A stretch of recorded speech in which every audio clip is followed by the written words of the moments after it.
Dr. Hertzy. Good morning, Chairman Smith and Chairman Crapo and fellow staff workers.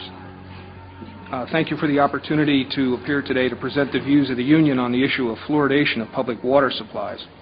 Our union represents the staff, scientists, lawyers, and others who analyze hazard, exposure, and economic data and advise management how to use them in public health protection. I'm not here today to speak for EPA, but rather the union, founded 17 years ago to protect EPA workers from unethical pressure by EPA managers. It was on that basis in 1985 that we first got involved in this issue. In 1997, we voted to oppose fluoridation, and our opposition has grown stronger as more adverse data on the practice has come in. In the interest of time, let me state our recommendations first.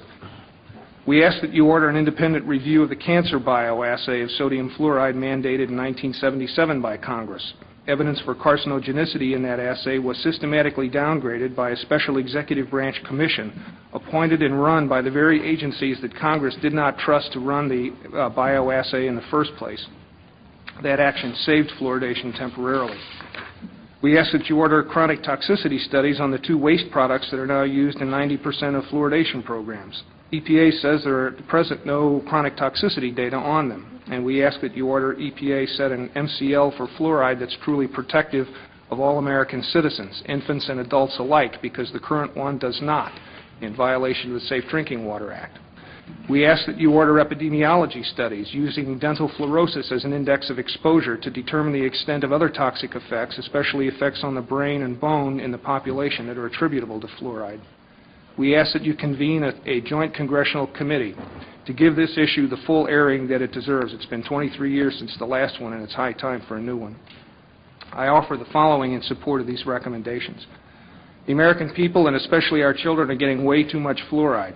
2/3 of children living in fluoridated communities have dental fluorosis in at least one tooth. Dental fluorosis is the visible manifestation of toxic overexposure to fluoride during their developmental years.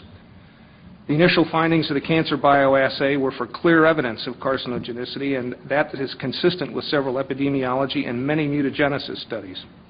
The protected pollutant status that fluoride enjoys within EPA and other federal establishments is remarkable, as the charts over here show.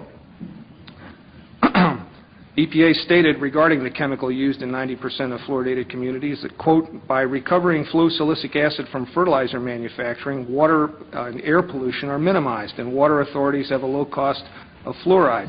In other words, EPA's solution to pollution by this waste product is dilution, as long as it's not dumped into rivers and lakes, but rather directly into drinking water systems.